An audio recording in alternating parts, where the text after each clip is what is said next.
आणि पुरगावचे लोक, कटंगीचे लोक, सर्व लोक अशी जत्रा लागल्यासारखी आमच्या इकडे भुताई टोल्याचे लोक फक्त शिलेगावला येतात ना। सगळ्यात लाजण्यासारखी गोष्ट ही आहे, एवढा गाव असून आपल्या गावात पूर्ण बायांची इज्जत होत नाही आहेत, मुलींची इज्जत होत नाही आहेत। माझ्या गावात आज सर्व लोकांना मुली द्यायला सुद्धा कुवारे बकरे पडून आहेत। आज आम्ही आपल्या गावामध्ये दारूबंदीच्या मोहिमातून विशेष ग्रामसभा घेतलेली आहे आणि या ग्रामसभेमध्ये सगळ्याच लोकांचं खूपच चांगलं सहकार्य आहे असं मला वाटून राहिलं आहे।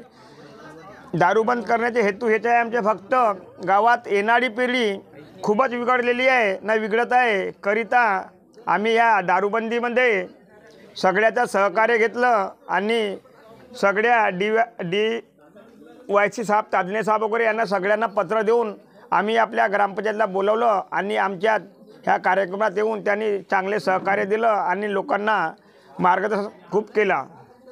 आम्ही या दारूबंदीमध्ये आमचा असा ठरवलेला नियम आहे, दारू विकणाऱ्याला 10,001 रुपये, दारू पिणाऱ्याला 5,000 रुपये ना, पाहणाऱ्याला 3,000 रुपये। त्यामधून आम्ही दारूबंदी घेण्याचे ठरवलेले आहे। दारूमुळे या गावातील मुले म्हणजे तरुण मंडळी ही खूप बिघडत चाललेली आहे आणि प्रत्येक तरुण मंडळी तर बिघडलीच आहे, पण त्यांचे वडील वगैरे सुद्धा पितात। आणि सगळ्यात म्हणजे माझे असेच म्हणणे आहे की दारू बंद करणे हे गावच्या सरपंच आणि लोकांचे काम आहे, पण त्याचा विरोध प्रत्येक घरच्या बाईला करायचा आहे, कारण की त्याच्यामुळे त्यांच्या घराची अशांती बिघडत असते आणि विशेष म्हणजे त्यांच्या घरावर परिणाम होत असतो। तर प्रत्येक दारू पिणाऱ्यांना माझी हीच आग्रहाची विनंती आहे की त्यांनी म्हणजे दुसऱ्यांकरता नाही तर स्वतःकरता आणि स्वतःच्या परिवाराकरता दारू पिणे बंद करावे।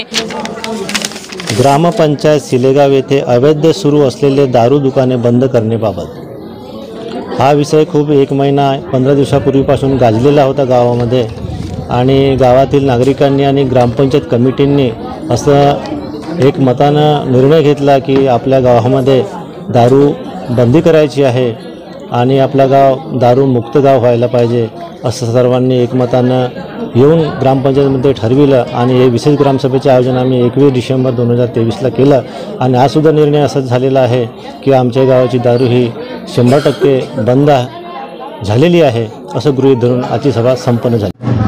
आज ग्रामपंचायत मार्फत विशेष सभा घेण्यात आली। तेथे दारूबंदी करता मी स्वतः पुढाकार घेतला, गावातील लोकांनी सहकार्य केलं। त्याचप्रमाणे बाहेरून आलेले ते दारूबंदी डिपार्टमेंटचे, पोलीस डिपार्टमेंटचे अधिकारी पण होते, त्यांनी बी सहकार्य केलं। असे सहकार्य करत राहाल आणि तशी या गावाला पुष्कळ वर्षापासून दारू सुरू होती, पण कमीत कमी आता 50% 60% दारू बंद होती। पर मी 1 हप्त्याकरता गावी गेलो आणि एका बिसेन परिवारामध्ये लग्न होतं, तेव्हापासून दारू आणखी वाढली, म्हणून मला पुढाकार लवकरात लवकर घ्यावं लागलं, नाही दारू नक्की निश्चित बंद होईल असं मला 100% भरोसा आहे। पण काही युवांच्या माध्यमातून त्यांनी जो गावात अवैध दारूचं दुकान चालत आहे, काही युवांना त्यांची एवढी गैरसोय लागलेली आहे की ते सकाळ उठलं संध्याकाळ झाले की ते दारूचे अवैध प्रमाणे व्यसन करतात आणि त्याप्रमाणे युवा जर आजच्या पिढीला म्हटलं तर युवा एक चांगला प्रकारे व्यक्ती आहे, त्याप्रमाणे तो व्यक्ती बनत नाही आणि युवा लोक पूर्ण मागे घसरलेला आहे आणि गावाच्या विकासाला इथं गती नाही मिळत आहे। आपल्याला जर गावाचा विकास करायचा आहे, आपल्या गावाचा विकास करायचा आहे तर आपल्याला आपल्या गावात संपूर्ण दारूबंद करावीच लागेल आणि या गावात पुन्हा अवैध दारू व्यवसायाला चालना मिळाली, दारूचा व्यवसाय सुरू झाला आणि तो आज एवढा बोकाळला आहे की हे दारू विकणारे मुजोर आणि निर्बंध झाले आहेत की ते ना इथल्या लोकांना जुमानत, ना इथल्या पदाधिकाऱ्यांना जुमानत आणि त्यांच्यासोबत उर्मीची भाषा बोलतात। त्यामुळे अशा स्थितीत गावचं वातावरण आज दूषित झालेलं आहे, चिघळलं आहे। कोणी पुढाकार घ्यायला तयार नाही। जर एखाद्यानं विरोध केला अशा विक्रेत्यांचा तर ते त्यांना मारायला धावतात, ठीक आहे, त्यांना शिवीगाळ करतात आणि त्यामुळे कोणी पुढाकार घ्यायला तयार नाही।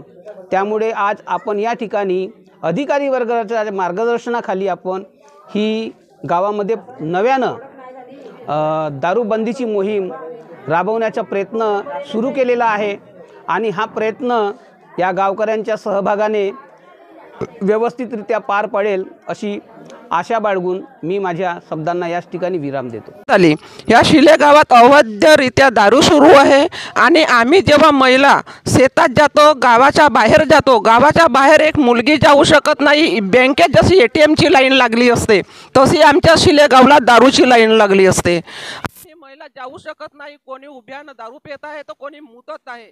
असं वाटत आहे मला, असं वाटत होतं मला की खरंच आमच्या गावात माणसं आहेत की नाही, की हा गाव रंडवा आहे, की ह्या गावात बाईची इज्जत होत नाही आहे ना. आम्ही महिला तिथं बिलकुल खालता माना घालून 5 बोटावर मोजल्यासारखे 5 दारूवाले आहेत ना. 5 दारूवाले एवढ्या गावाला पूर्ण बशांमध्ये आणत आहेत. आज माझी महत्वाची बोलणं हे राहील तंटामुक्ती साहेब, सरपंच साहेब आणि मुख्य म्हणजे पोलीस पाटील साहेब. आमच्या पोलीस पाटलांच्या घर म्हटलं म्हणजे अजून सगळ्यात महत्त्वाची चांगली गोष्ट म्हणजे गावाच्या बाहेर आहे, तर त्यांच्या लक्ष विशेष राहते. जशी दररोज जत्रा राहते, आपण वर्षातून नाटक घेतो, गायत्री पूजन घेतो, भागवत घेतो, तसं आमच्या गावात जसं काही दिवस भागवतला महिला जमतात, परंतु दारूबंदीसाठी दररोज जत्रा आहे शिलेगावला. आणि पुरगावचे लोक, कटंगीचे लोक, सर्व लोक अशी जत्रा लागल्यासारखी आमच्या इकडे भुताई टोल्याचे लोक फक्त शिलेगावला येतात ना. सगळ्यात लाजण्यासारखी गोष्ट ही आहे, एवढा गाव असून आपल्या गावात पूर्ण बायांची इज्जत होत नाही आहेत, मुलींची इज्जत होत नाही आहेत. माझ्या गावात आज सर्व लोकांना मुली द्यायला सुद्धा कुवारे बकरे पडून आहेत. ही परिस्थिती निर्माण झालेली आहे. आणि ज्याही माझ्या महिला भगिनींना सुद्धा मी महत्त्वाची गोष्ट म्हणजे सांगू इच्छितो, ज्या बाईचा नवरा दारूच पित असेल त्या बाईनं माणसाची आरती चांगली करू नये. त्या बाईला मी जेवू वाढू शकत नाही. जो नवरा बाईला मारत आहे तरी पण बायका का म्हणतात ते नवरा दंड्यानं मारत आहे, तर बाई आपल्याला गड्याला दबू देईल का? बाई तर त्या नवऱ्याला बोचकत नाही, बाई त्या नवऱ्याला बोचकत आहे, तर ती बाई का मरेल का?